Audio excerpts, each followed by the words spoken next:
Bonjour à tous et merci d'être là. Donc dans cette présentation, je vais vous parler d'un projet d'R&D qu'on a effectué au lab, à l'Innovation Lab Scalian sur l'élagage des neurones dans le cadre de l'apprentissage par transfert des réseaux de neurones convolutifs. Donc pour introduire le sujet, en fait, je pense que vous connaissiez tous les réseaux de neurones convolutifs, donc les CNN. C'est des modèles à l'état de l'art, désolé pour la voix, c'est des modèles à l'état de l'art dans beaucoup de tâches de vision artificielle en fait, qui se basent sur l'idée en fait d'apprendre automatiquement en fait à extraire des features des images pour après pouvoir effectuer des tâches classiques, enfin voilà, des classifications d'images, détection d'objets, etc. Et elles ont les points forts en fait d'avoir des performances à l'état de l'art dans beaucoup de ces tâches en fait. Mais un inconvénient qui peut être très bloquant dans beaucoup d'applications industrielles, en fait, c'est que en fait, c'est des modèles qui demandent une grosse quantité de données labellisées d'entraînement pour être entraînés et atteindre ces performances. Et donc, dans ces contextes, en fait, se situe la méthodologie du transfer learning, de l'apprentissage par transfert. Qui nous aide à entraîner des modèles à l'état de l'art dans des applications où la quantité des données d'entraînement n'est pas forcément suffisante à entraîner un modèle from scratch, du coup à partir des poids initialisés random. Voilà. Et donc, le transfer learning se base sur l'idée d'extraire, de transférer une connaissance à partir des données d'un modèle source qui est similaire mais pas tout à fait identique du modèle cible de la tâche qu'on veut analyser, et donc transférer cette connaissance à la nouvelle tâche, donc pour pouvoir ainsi entraîner un modèle avec une quantité faible, relativement faible des données, et surtout beaucoup moins importante que celle qui a été utilisée pour entraîner les modèles sources. Et c'est quelque chose qui est de plus en plus fait dans des applications, même à niveau industriel en fait, en ce moment. Notamment, il y a un collègue qui a présenté une présentation l'année passée sur ce sujet. Mais là, donc, dans la suite du projet, on s'est demandé en fait comment on peut améliorer les performances du modèle transféré, sachant que voilà, on n'a pas forcément beaucoup de données pour l'entraîner. Et donc, on a exploré. On a exploré la piste donc de l'élagage, du pruning. Et donc on a comparé, vous verrez, plusieurs métriques pour faire l'élagage des neurones. Et on a aussi, donc je vais vous parler un petit peu de l'interprétation en fait, donc de cette opération, et de comment donc l'interprétation de l'opération peut aider à améliorer cette méthode, ou voilà, ou au moins avoir une vision un peu plus complète de ce qui se passe. Donc pour reprendre un peu les transferts des réseaux, les transferts learning, il y a plusieurs approches différentes dans la littérature pour réaliser donc les transferts learning. L'approche sur laquelle on s'est concentré en fait, c'est les transferts des réseaux, où on prend un modèle réseau de neurones, dans ce cas donc un CNN pré-entraîné sur une certaine base de données avec beaucoup de données disponibles, labellisées, et on utilise donc les mêmes réseaux pré-entraînés pour l'adapter donc sur la nouvelle tâche qu'on veut analyser. Et on a donc l'avantage d'avoir les poids pré-entraînés.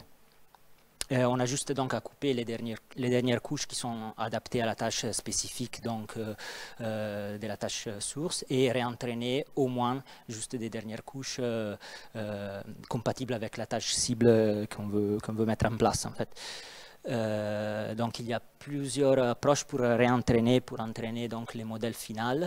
On peut penser de congeler donc toutes les réseaux sources en fait qu'on a extrait de la tâche source, et de juste réentraîner donc la partie finale, comme je vous ai dit. Donc on parle d'approche avec les poids congelés du modèle source, mais donc c'est qu'on a exploré un peu plus dans ces contextes.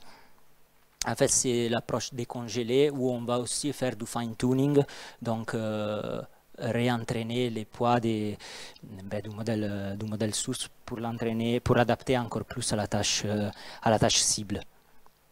Donc pour ce travail, on s'est basé sur un cas test relativement simple, mais assez sympa à niveau visuel en fait. Donc c'est une tâche de classification des fleurs avec la base des données du modèle, de la tâche cible. C'était donc une base de données publique qui était trouvée sur Kaggle. Donc 5 classes de fleurs: marguerite, pissenlit, rose, des tournesols et des tulipes.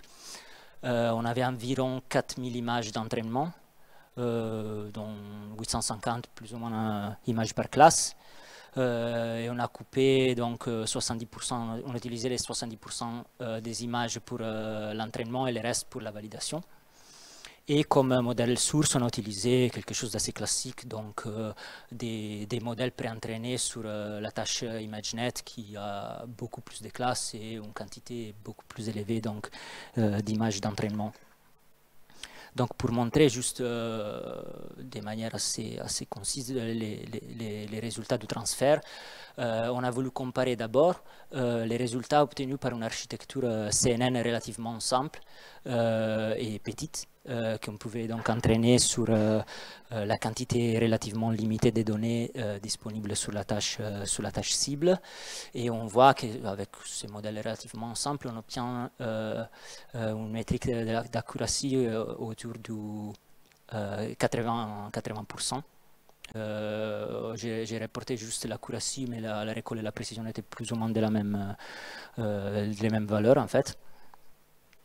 Et là, j'ai comparé en fait dans ce tableau les résultats avec les accuracies obtenues sur des architectures à l'état de l'art très connues dans la littérature, donc VGG, ResNet, Inception V3 et MobileNet. Et on voit là par exemple pour VGG que si on essaie de l'entraîner from scratch, donc avec une utilisation random des différents poids du modèle, on obtient une précision beaucoup moins bonne en fait que les modèles petits, parce que le modèle est très grand et on n'a pas assez de données pour l'entraîner. Mais si on applique donc du transfer learning, on voit que on réentraîne les modèles en faisant du fine-tuning sur la nouvelle tâche.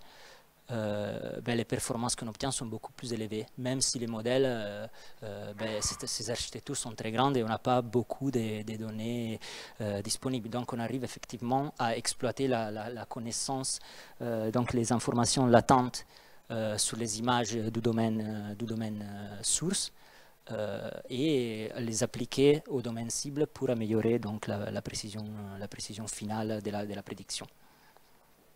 Et donc dans ce contexte, pour essayer au moins d'améliorer encore plus les performances du modèle final, on a voulu tester les lagages d'une partie du réseau.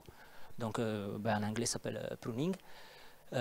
C'est les lagages soit des neurones ou de certains paramètres, donc de certains poids et des connexions relatives dans un réseau de neurones convolutifs ou pas, enfin pas forcément. Et on va enlever donc les parties qui sont redondantes sur la tâche finale. C'est une technique qui est très utilisée dans les contextes de la compression des modèles, pour rendre les modèles plus portables. Mais il y a une motivation aussi sur son utilisation dans les contextes de l'apprentissage par transfert. Parce que en fait, l'idée c'est que si la tâche source est normalement beaucoup plus complexe que la tâche cible, et on a pris un modèle sur cette tâche source, en fait, une fois que le modèle est transféré sur la tâche cible, il n'a pas forcément plus besoin en fait de toutes les composantes pour performer bien sur la tâche cible. Donc il a des parties qui sont redondantes et qu'on peut penser d'élaguer. De cette manière, donc, on va réduire la taille du modèle et on va normalement réduire la possibilité de faire du surapprentissage, de l'overfitting.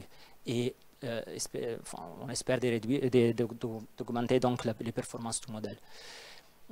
Et de plus, c'est sujet assez relevant en ce moment dans la littérature parce qu'il y a un débat en fait sur la possibilité de créer des modèles from scratch, donc entraînés from scratch, en utilisant donc du pruning, donc en utilisant une architecture de départ très très grande, très très large, pour ensuite donc au fur et à mesure lors de l'entraînement enlever les parties qu'on s'aperçoit être pas adaptées, enfin être redondantes pour la tâche.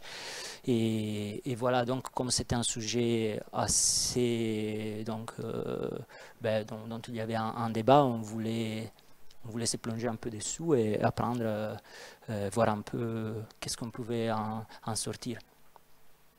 Donc, comme je vous disais, il y a deux approches principaux au pruning, en fait. Donc, l'approche non structurée, où on va juste élaguer les poids qui sont négligeables, donc qui sont proches de zéro. Et ça, donc cette approche est très utilisée dans la compression des modèles, mais elle a l'inconvénient qui nous donne donc des matrices éparses en sortie. Et donc, il y a la nécessité d'avoir des frameworks qui peuvent fonctionner très bien avec sur des matrices éparses, qui n'est pas forcément le cas. Donc, cette approche n'était pas forcément adaptée pour nous.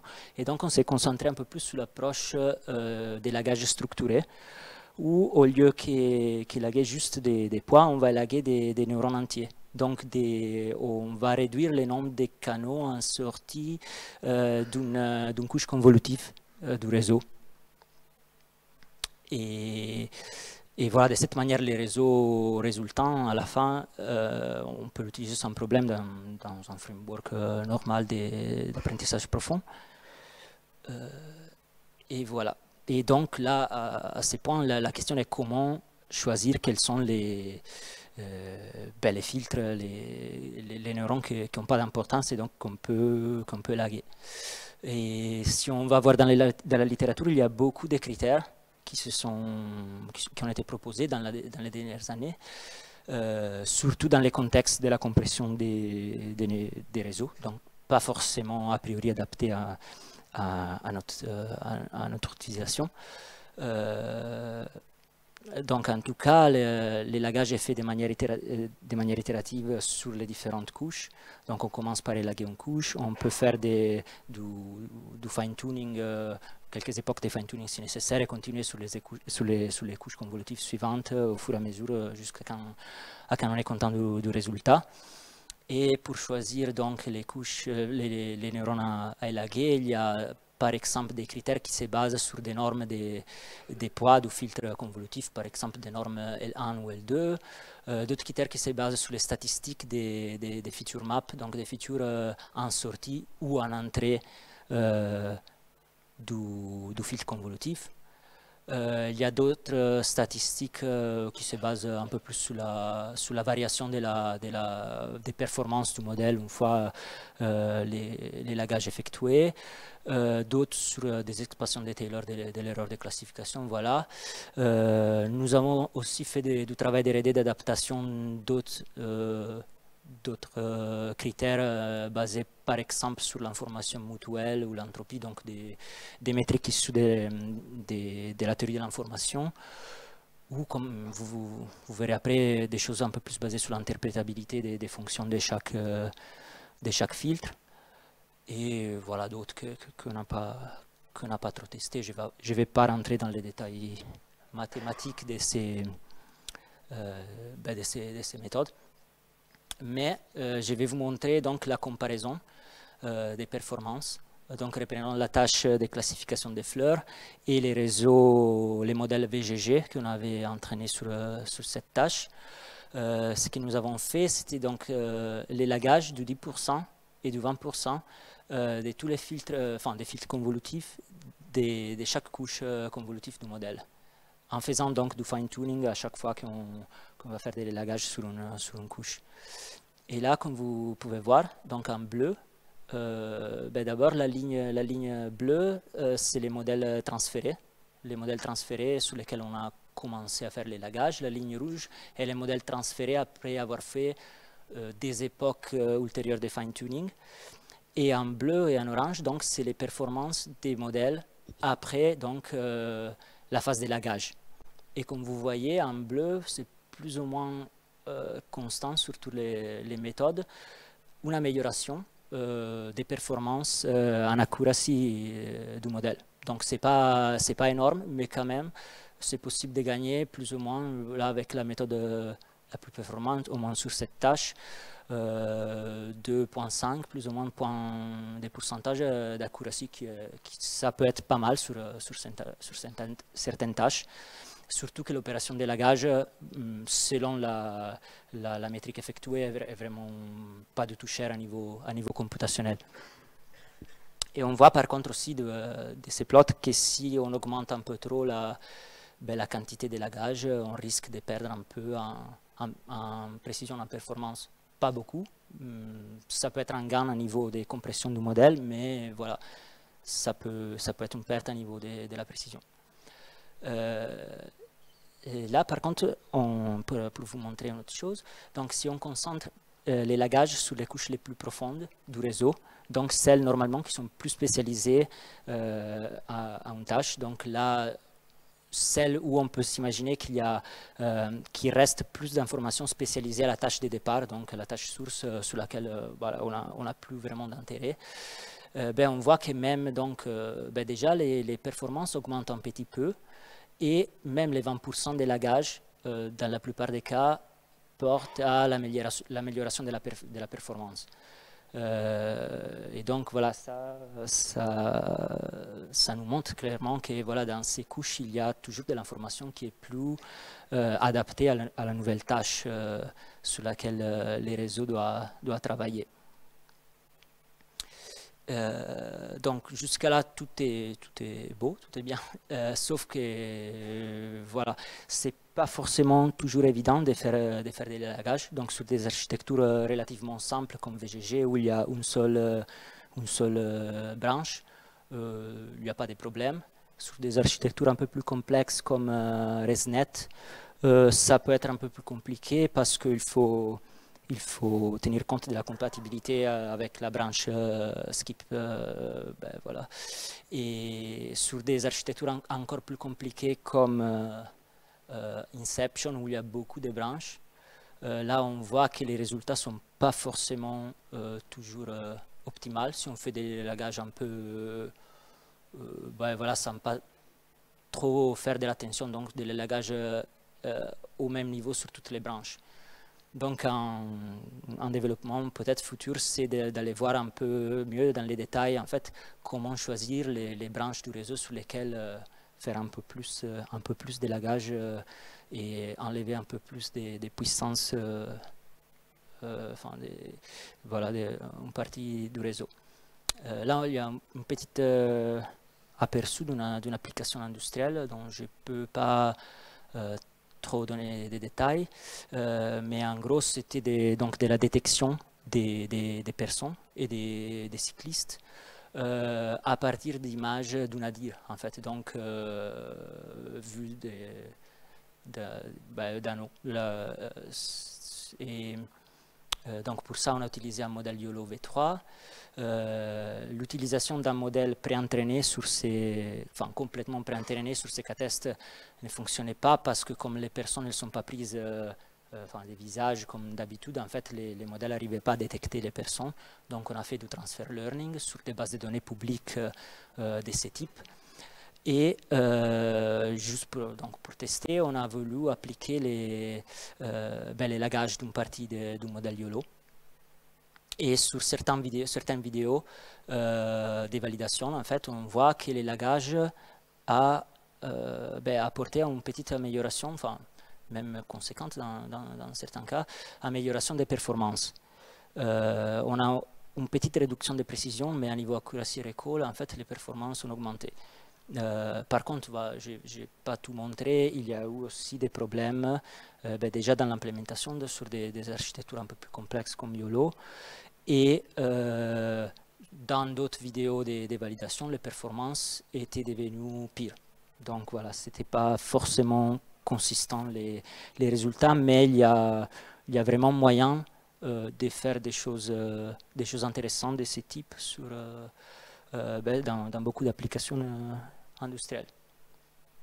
Et donc, pour passer un peu plus à l'interprétabilité de cette opération, nous avons donc regardé l'interprétabilité des fonctions, des fonctionnalités des différents filtres convolutifs du réseau grâce à la méthode de l'activation maximization.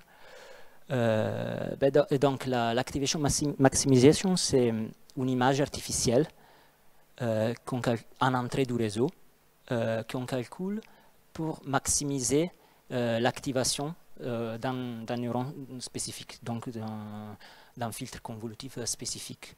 On la calcule par gradient, voilà, c'est relativement simple à calculer. Et voilà, comme vous pouvez voir, par exemple, pour la couche finale de classification, ça nous donne des représentations assez jolies, assez sympas, des images qui maximisent l'activation d'un neuron de classification, par exemple, du modèle, et on voit très clairement les différentes fleurs. Donc on voit vraiment que les modèles ont appris qu'est-ce que c'est la chose qu'il veut classifier, en fait. Et donc, si on fait ça pour toutes les couches convolutives du réseau, on voit que d'abord, pour les couches moins profondes, les images qui maximisent l'activation, c'est des couleurs ou des patterns très très simples. Après, de plus en plus qu'on descend en profondeur, les patterns deviennent de plus en plus compliqués, aux couches les plus profondes, où il y a vraiment des patterns qui ressemblent aux objets, là par exemple aux fleurs, etc. Mais on voit aussi, dans ces cas, c'était toujours les mêmes VGG dont je vous ai parlé avant, il y a des choses, là par exemple, après c'est un peu compliqué parfois à voir, qui ressemblent en fait à des oiseaux peut-être, ou des poissons quelque part, mais des choses qui sont pertinentes avec la tâche source et pas la tâche cible. Donc on comprend bien que si on arrive à élaguer ces neurones-là, on va gagner en taille du modèle, on va peut-être gagner en performance, et on va juste enlever des parties qui sont maintenant, désormais redondantes sur les nouveaux modèles. Et donc l'idée de cette approche un peu innovante à l'élagage, c'est de calculer donc ces images, donc les activation maximization pour les couches convolutives qu'on veut élaguer, de faire des clusters avec voilà, une méthode appropriée. Et après, donc, dans les clusters, selon certaines heuristiques qu'on peut choisir, élaguer les neurones qu'on considère pas appropriés, pas compatibles à la tâche cible. Et ensuite, donc, comme avant, faire du fine-tuning du réseau. Nous avons testé plusieurs techniques de clustering de ces images, activation maximization. Ce qu'on a retenu plus ou moins au final, c'est soit de faire de la PCA et de faire un clustering soit agglomératif ou K-means sur les premières composantes de la PCA. Ça fonctionne très très bien sur les images un peu plus simples, donc des couches moins profondes et un peu moins sur les couches profondes. Et sinon, au contraire, sur les couches profondes, une chose qui fonctionne assez bien, c'est d'extraire des features avec une autre CNN et après faire du clustering sur les features qu'on a extraites.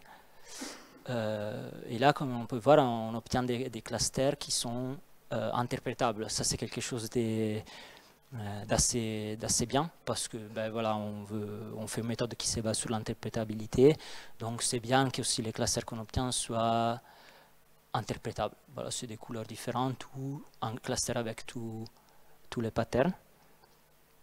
Après, donc, on va faire l'élagage. Là, on a utilisé Cometric pour choisir quel filtre élaguer pour chaque cluster. On a utilisé la métrique de l'expansion de Taylor de l'erreur. C'était la métrique qui performait le mieux sur les cas étudiés en précédence.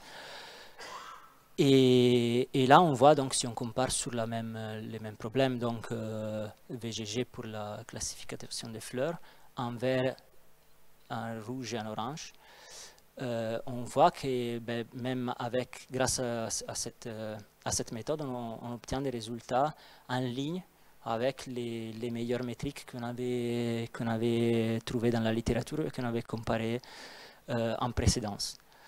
Surtout, ce qu'on peut voir là, donc on a comparé en orange les clusterings faits par PCA, avec un vert et un rouge, celui fait grâce à l'extraction des features par CNN. On voit que si on s'occupe en fait juste des premières 6 couches convolutives du réseau, celui par PCA fonctionne assez bien. Mais en fait, il n'arrive pas à bien clusteriser les couches plus profondes, tandis que celui basé sur CNN fonctionne un peu mieux sur les couches plus profondes, mais il y a une difficulté intrinsèque sur les couches plus profondes qui est donc que le calcul de ces images en fait est plus compliqué et parfois ne converge pas. Et donc c'est pour ça qu'on voit une petite chute des performances et ça demande une analyse un peu plus détaillée qui sera effectuée dans les futurs. Et donc voilà, il y a des questions qui restent à être explorées. Donc comment rendre plus robuste les calculs des activation maximization, quoi faire dans les cas où les calculs ne convergent pas, et voilà comment améliorer en général les méthodes.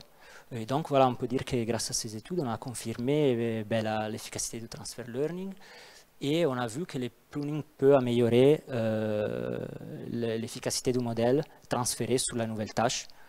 Ça reste un peu quand même exploré, mais voilà, ça a l'air d'être très promettant et donc c'est quelque chose sur lequel on veut continuer à explorer.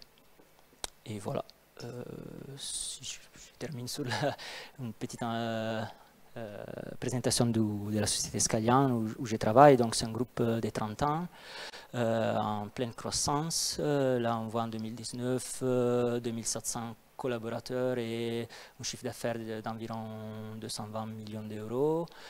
Donc les 3 métiers principaux, donc c'est la transformation digitale, performance opération et système numérique. Et moi je fais partie donc de l'Innovation Lab ici à côté qui s'occupe d'innovation et R&D. Et voilà, c'est tout.